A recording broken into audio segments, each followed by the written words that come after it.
დიდთოვლობამ რეგიონებში პრობლემების შექმნა დასავლეთ საქართველოში ინტენსიურად თოვს უხვი ნალექის გამო გურიაში არაერთი სოფელი გარე სამყაროსაა მოწყვეტილი. ადგილობრივები სოფლების ნაწილში გზის გაწმენდას და ელექტროენერგიის აღდგენას მეოთხე დღეა ელოდებიან. მოგესალმებით ლანჩხუთის სოფელი ყოგათიდან.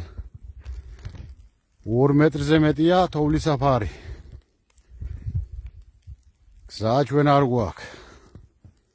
შუქი ჩვენ არ გვაქვს. მე თუ ვიცოდი რომ ათებერვლის მერე რომ ოსტებერვალს მერე თოვა იწყებოდა ხელისუფლებამ არ იცოდა მომზადებელი რო შეხვდნენ ზამთარს მაგრამ კაცი არაა პატრონი სამწუხაროდ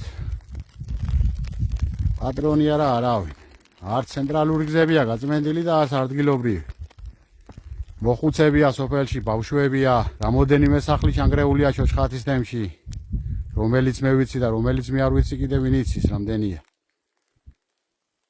სამწუხარო რეალობაში ვართ. დაგვიგიდნენ ბოლომდე ფეხებზე და რასაც ქვია დაგვიგიდნენ. ვრცელდება ცნობები რამდენიმე სოფელში თოვლის მასის გამო სახლების ნგრევის შესახებაც. ადგილობრივი ხელისუფლება გზის გაწმენდითი სამუშაოების ამსახველ ფოტო და ვიდეო მასალას ავრცელებს, თუმცა ყველა ასეთი ინფორმაციის ქვეშ ათობით ადამიანი დახმარებას ითხოვს.